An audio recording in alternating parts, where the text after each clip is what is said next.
los niveles de estabilidad, pero bueno, pero era más o menos esta la situación que yo acabo de describir. Entonces, me parece que además nosotros en esto que yo trato de describir así de manera un poco desordenada, también nosotros tenemos que tratar de que el debate político en Argentina se tensione en términos ideológicos. Se tensiona en términos ideológicos porque la verdad es que me parece que todas estas cosas están en juego. Yo siempre cuento una anécdota y digo, cuando digo la tensión, también digo que nosotros hemos sido un gobierno que ha generado una enorme aplicación de políticas públicas que han generado nuevos derechos, que han ampliado derechos y demás. Lo que necesitamos es que una parte de esos beneficiarios, o no, el término beneficiario no me gusta mucho, digamos, ¿no? De aquellos que fueron afectados positivamente o portadores de nuevos derechos de las políticas públicas, también defiendan esos derechos. Porque también ahí la derecha tiene estrategias calificadas, digamos, ¿no? Por ejemplo, asignación universal por hijo. Ellos no hablan de la asignación universal por hijo, hablan de los planes. ¿No? La derecha no dice la asignación universal por hijo, dice los que cobran planes. Inmediatamente dicen que son vagos, ¿no? Que cobran los planes, que se les regala la plata, que por qué los cobran si, o lo mismo que la inclusión jubilatoria, por qué si nunca aportaron, bueno, todo ese tipo de descalificaciones que se llevan adelante. Tiene un problema eso, que en general a veces termina entrándole o afectándole a las propias compañeras. Entonces, nosotros necesitamos que esa compañera camine con orgullo de que cobra la asignación universal por hijo, que no le estamos regalando nada, lo que tiene es un derecho. Porque la verdad que lo que hicimos fue igualar la condición del trabajador desocupado, trabajador en negro, al trabajador en blanco. Pero necesitamos también que ella en algún momento lo defienda. Porque si ella va a cobrar esa asignación universal por hijo, cabizbaja, y que nadie le pregunte de qué cobra la asignación universal por hijo, bueno, entonces por ahí tenemos un nivel de complicación. Yo una vez charlaba de esto en un acto, y terminó el acto y una compañera viene y me cuenta, me dice, mire, ministro, dice, a mí me pasó lo que usted decía, dice, estaba en la cola del supermercado y la mujer que estaba delante mío, la señora que estaba delante mío, criticaba a los que cobrábamos planes y decía que éramos todos vagos y que el gobierno tenía que dejar de gastar plata en los vagos y ese tipo de cuestiones. Entonces yo me paré y le dije, mire, yo cobro la asignación universal por hijo y no soy ninguna vaga porque trabajo de empleada doméstica y estoy en negro. Y mi marido tampoco es ningún vago porque es electricista y hace changas. Y con la plata que utilizamos para cobrar la asignación universal que nos da la asignación universal por hijo, los vestimos mejor a nuestros dos hijos, les damos dar de comer mejor para que vayan más contentos y vivan más alegres y que vayan más contentos a la escuela. Entonces, lo que nosotros necesitamos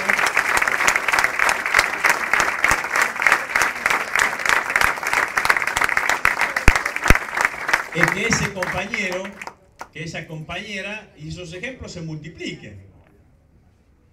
Porque no alcanza con que los militantes defendamos solamente este tipo de políticas. Alcanza con que aquellos que son beneficiarios también las puedan defender y también puedan distinguir. Y también puedan sentirse de que ese derecho también va a estar en juego en las elecciones del año que viene.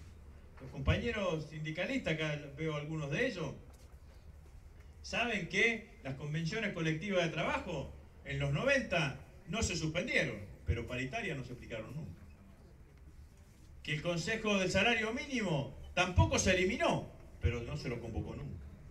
Entonces hay diferentes maneras de eliminar o atenuar los distintos derechos.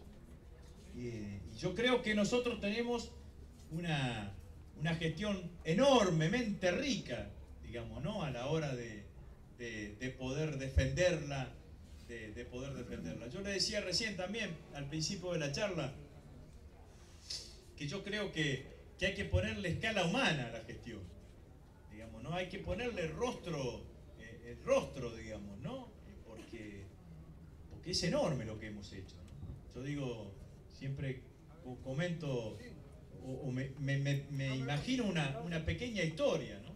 Si un pibe hoy de 32, 33 años, hace 12, 13 años tenía 19, 20 años, ¿no? Cuando empezamos nosotros a gobernar. Capaz que estaba piqueteando con 19, 20 años. Que iba a cortar calles o iba a cortar rutas detrás en alguna de las organizaciones sociales, reclamando un plato de comida o un bolsón de comida o reclamando trabajo. A ese pibe, durante todos estos 12 años, seguro que nosotros primero le conseguimos laburo. Probablemente en negro la primera vez. Después le conseguimos laburo en blanco. Si ese pibe, con el laburo en blanco y con su recibo de sueldo, capaz que se compró una moto para ir al laburo. Si cuando terminó de pagar la moto, quizás fue y se animó a un auto. Y si se casó con una piba que conoció en el laburo y que tenía recibo de sueldo, seguramente podría ser hoy beneficiario del Plan Procrear. Eso en 12 años de gestión. Y no me equivoco nada si digo que ese pibe salió a piquetear, porque en los 90 un día vio entrar a su viejo a su casa y decirle que había perdido el laburo. Y lo vio sentado en la mesa del comedor o de la cocina frente al televisor consumiéndose. Tampoco me equivoco si digo que hoy, con el crédito Procrear, capaz que nos esté criticando. Entonces yo le digo, a ese no le vayamos a pedir el voto, pero sí digámosle y recordémosle la historia, que a la hora de votar defienda sus derechos.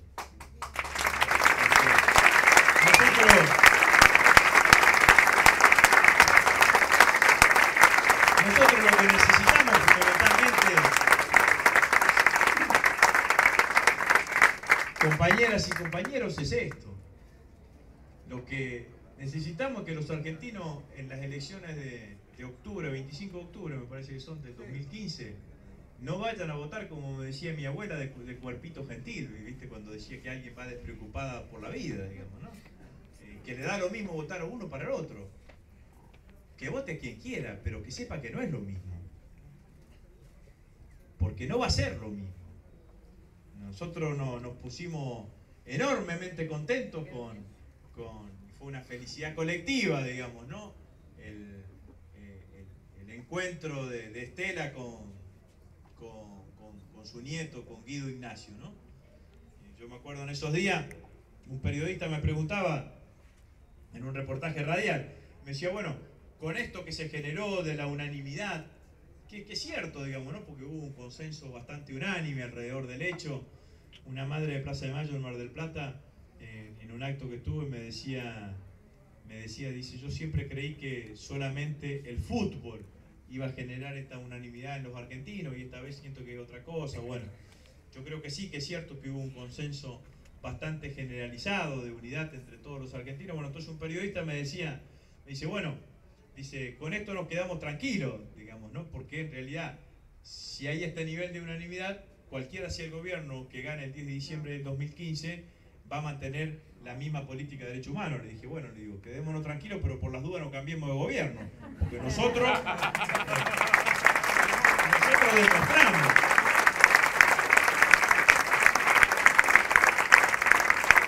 demostramos claramente cuáles eran las políticas que llevamos adelante durante todo este tiempo. Digo, el caso de Guido Ignacio, o de Ignacio Guido, es palmario de eso. Él se va y se presenta voluntariamente. Se presenta voluntariamente y existe esa posibilidad de la cantidad de chicos que semanalmente se presentan voluntariamente, porque existe una política de derechos humanos que tiene visibilidad, que está jerarquizada, y existen campañas de sensibilización de las abuelas permanentemente apoyadas por el Estado Nacional. Ahora, si no existe ese gobierno, quizás la cantidad de chicos que se iban a presentar no se presentaban, u otro tipo de circunstancias, digamos, ¿no? Entonces, a mí me parece que en este sentido también la idea de tensionar ideológicamente el debate, que el debate del 2015 es fundamentalmente eso. Digamos, nosotros tenemos que confrontar modelos. Tenemos que plantear lo que tiene que ser el futuro para los argentinos, los desafíos que tiene la Argentina del futuro, las posibilidades de concreción y realización de ese futuro, pero que si existe un futuro virtuoso es porque existió un pasado virtuoso en estos años.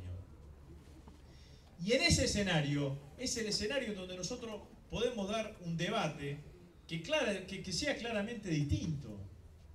Porque no es que a la derecha le gusta debatir ideas. A la derecha no le gusta debatir ideas, digamos, ¿no? Porque en general las ideas son... Bueno, la derecha se siente más cómoda en lugares comunes, en frases hechas, en ese tipo de cuestiones. Les resulta bastante difícil debatir ideas porque tienen ideas bastante horribles, digamos, ¿no? Entonces nadie quiere defender ese tipo de ideas, digamos, ¿no? Porque, bueno, cuando uno va rascando, bueno, cualquiera lo va a interpelar a Macri y le va a decir, bueno, escuchame una cosa, le va a gritar al Estado tantos miles de millones de dólares, ¿cómo vas a hacer? Digamos, ¿no? Cualquiera le va a decir, lo mismo que le dijo Dilma ¿cómo se llama la candidata opositora? A Marina, que le dijo eso. Le dijo, bueno, usted dice que va a bajar los impuestos y que va a seguir manteniendo las políticas sociales. Explíqueme cómo lo va a hacer. Bueno, no tiene explicación, digamos, ¿no? Tampoco la derecha habla de pasado, digamos, ¿no? Porque el pasado al cual uno se lo remonta también es un pasado difícil de defender, digamos, ¿no? Entonces me parece que nosotros tenemos un pasado que es claramente virtuoso.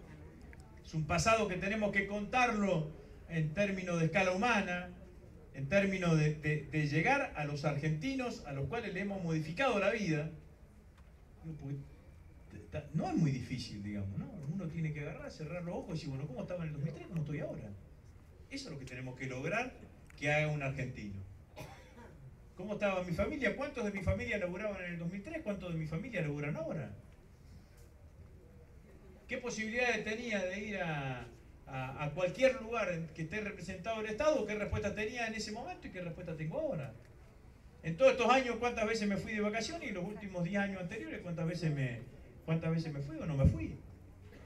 Digamos, ¿no? Entonces nosotros necesitamos hacer esa convocatoria, digamos, ¿no? Entonces me parece que, volviendo a lo que dije en algún momento, es cierto que quizás recitar como de memoria no alcanza.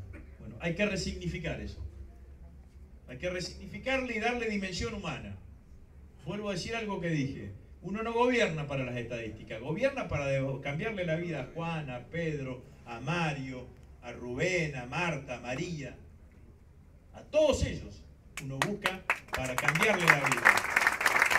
Ahora, si no logra apelar a eso, bueno, la verdad es que se va a hacer, que la situación se va a hacer más complicada, más compleja, más difícil, digamos, ¿no? En esos términos, digamos, ¿no? Con una fenomenal presión de los sectores empresarios que están alineados claramente con cualquier alternativa menos con nosotros. Es complicado, digamos, ¿no? Lo de los empresarios en la Argentina, digamos, ¿no? Porque el proyecto de ley de la modificación de la ley de abastecimiento, digamos, ¿no? Es un proyecto de ley que en realidad lo que busca es a proteger al usuario, a los dos extremos de la cadena, ¿no? Al usuario y al usuario consumidor y al productor primario, ¿no? Lo que pasa con la leche. La leche a boca de tambo sale, te la pagan 2 pesos con 40 masiva, 3 pesos. En la góndola sale 12, 13, 14, 12, 13, 14 pesos. Entonces parece absolutamente razonable que el Estado diga, bueno, queremos ver qué pasó entre los 2 pesos con 40 y estos 12, 13 pesos, a ver dónde se generó alguna distorsión, si es que la hubo. Lo que logramos con todo eso es que todo el sector empresarial esté claramente en contra.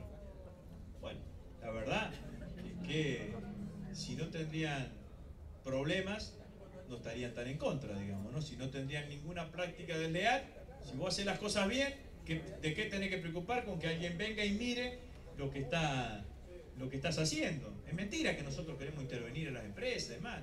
Nosotros tenemos como herencia las acciones que tenemos en de las AFJP.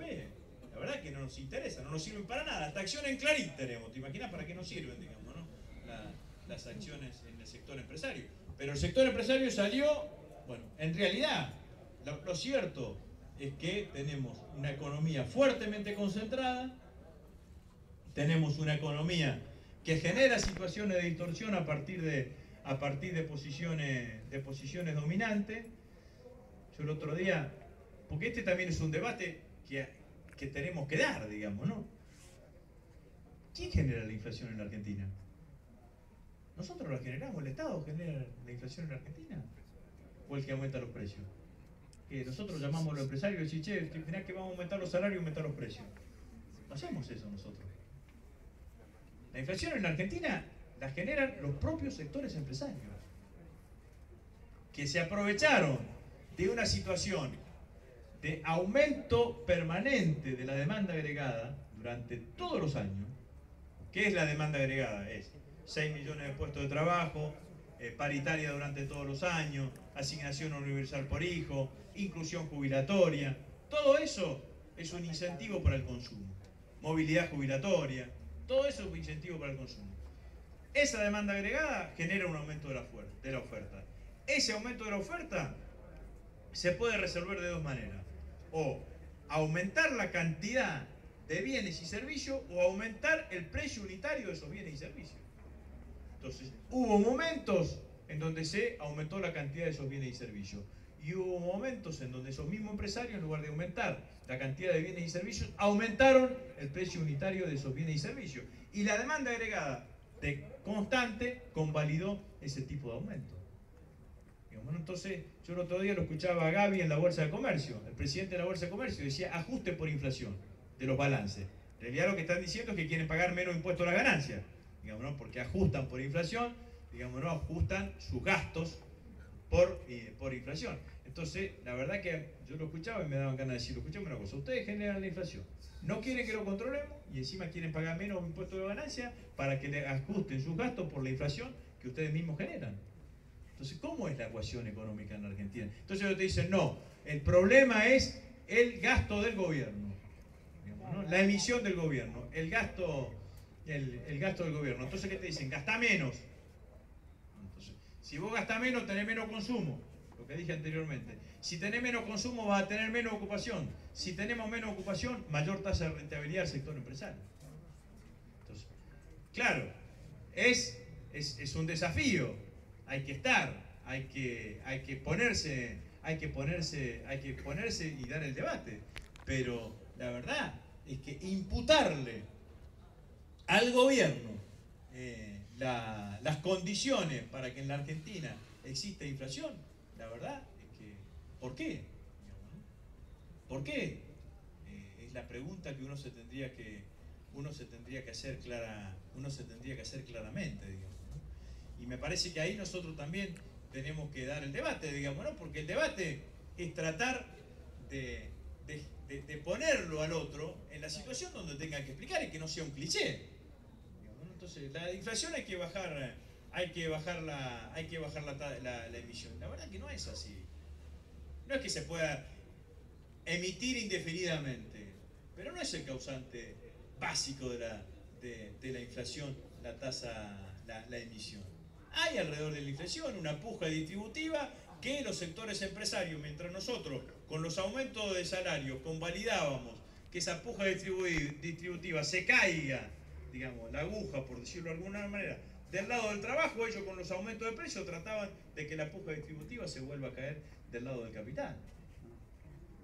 Alguna vez lo que yo dije los trabajadores si lo ganan en la paritaria lo terminan perdiéndolo en la góndola, digamos, ¿no? Entonces, esto es lo que nosotros tenemos que ver. Ahora, no es el gobierno el que genera esa situación. Nosotros lo que tenemos que hacer es buscarla y los mecanismos como este proyecto de ley que se va a votar en la Cámara de Diputados, este miércoles, digamos, ¿no? también allí otra reflexión, digamos, ¿no? Uno puede entender, no en términos de aceptar, sino en términos de comprensión, que los sectores empresarios estén en contra de este proyecto. Digamos, ¿no? Ahora, ¿qué hacen los opositores defendiendo a los empresarios antes que los consumidores? ¿Qué hacen? Digamos, ¿no? Entonces, ahí también te genera, te reafirma una vez más de que el bloque opositor en la Argentina es un bloque opositor fuertemente cooptado por el sector corporativo en Argentina, digamos, ¿no? No hacen otra cosa que reflejar la demanda de los sectores corporativos y de modificar ese tipo de circunstancias y ese tipo de situaciones, digamos, ¿no? Por eso siempre hemos dicho que la contradicción principal en la Argentina es democracia versus corporaciones o política versus corporaciones, porque la realidad es que los partidos políticos opositores terminan siempre reflejando linealmente las demandas de los sectores corporativos en Argentina. Por eso yo después de mucho tiempo llegué a una conclusión muy simple a la hora de explicar qué es la derecha en Argentina, digamos, ¿no? Porque siempre uno intelectualiza qué es la derecha en Argentina. Entonces yo llegué a la conclusión: la derecha es todo aquello que no sea kirchnerista. Entonces, ¿la derecha qué es? Es una cosa que tiene corporaciones económicas, corporaciones financieras, corporaciones mediáticas, partidos políticos, dirigentes gremiales y dirigentes políticos, que se expresan al unísono detrás de una única posición, a la hora claramente de sostener las posiciones políticas y las posiciones parlamentarias en la Argentina, digamos, ¿no? Pero yo lo que quiero transmitirle como reflexión final a las compañeras y los compañeros, en primer lugar, la Argentina, nosotros hemos construido una Argentina que tiene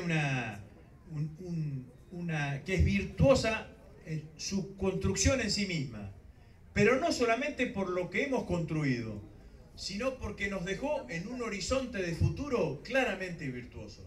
Nosotros le dimos futuro a la Argentina. La Argentina no tenía futuro en el 2003. La Argentina del 2003 hablaba del pasado. La Argentina del 2015 puede hablar de los desafíos del futuro.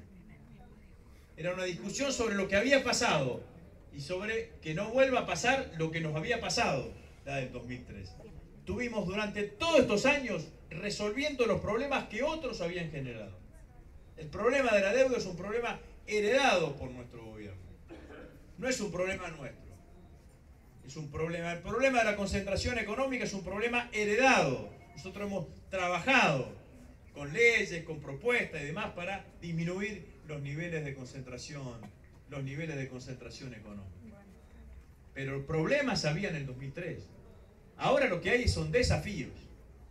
La crisis que quieren mostrar de esta coyuntura es una crisis que está sobremagnificada. Les voy a dar un solo dato. En el 2008-2009, con la crisis de Lehman Brothers, ¿se acuerdan? La caída de Lehman Brothers.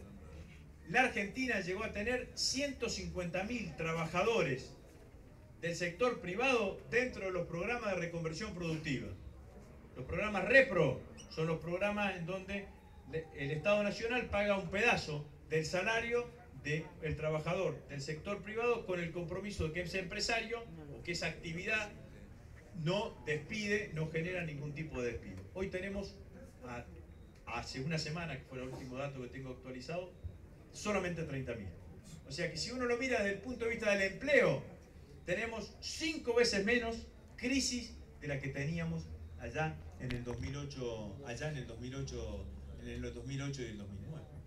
Entonces tenemos una magnitud, una sobredimensión de la crisis y una intencionalidad de que el debate político en la Argentina esté solamente concentrado en las cuestiones de la coyuntura. Ahí anduvo Came haciendo una invitación muy equilibrada a los candidatos, a los precandidatos a presidente. Solamente un precandidato del Frente para la Victoria, que fue Daniel Scioli, y 6 candidatos opositores, digamos, ¿no? Muy equilibrado resultó el panel. Pero cuando ustedes analizan lo que dijeron La Nación y Clarín, posteriormente los dos dijeron lo mismo: los candidatos preocupados por los precios precios precios de inflación o precios y empleo, una cosa de ese tipo. Entonces, hay un intento claro de cristalizar el debate político. Nosotros tenemos la obligación de romper ese debate político. La presidenta lo rompe, por ejemplo, con esta situación no deseada, porque incorporamos un debate que es el debate de la soberanía, en donde claramente la derecha se encuentra incómoda para hablar de soberanía. Entonces terminan votando, como con esta ley de pago soberano de la deuda, justificando más o acumulando más hacia la posición de Griesa, porque es que todos sabemos, digamos, ¿no? ¿Por qué Griesa impide que se le pague a los bonistas reestructurados del canje? Porque es el método de extorsión. Con eso te extorsiona, digamos, ¿no? Entonces en realidad terminan convalidando ese método de extorsión, digamos, ¿no? Como esto también aparecen 4 empresarios, le dicen lo que tienen que hacer y bueno, y terminan votando también en contra de la modificación de la ley de abastecimiento, o aparecen claramente diciendo que van a bajar absolutamente todas las retenciones, haciendo todos los planteos que llevan adelante los distintos sectores del poder corporativo en la Argentina. Entonces, a mí me parece que nosotros tenemos que reivindicar nuestra gestión, reivindicarlas en clave de futuro, ponerle escala humana, rostro de persona, de argentinos de carne y hueso que fueron beneficiados por las políticas, y plantear los desafíos del futuro. Que nadie habla de los desafíos del futuro, nadie dice nada de cómo va a ser la Argentina en los próximos años o cuáles son las condiciones que tiene la Argentina en los próximos años. Es un país maravilloso para gobernar a partir del 10 de diciembre del 2015.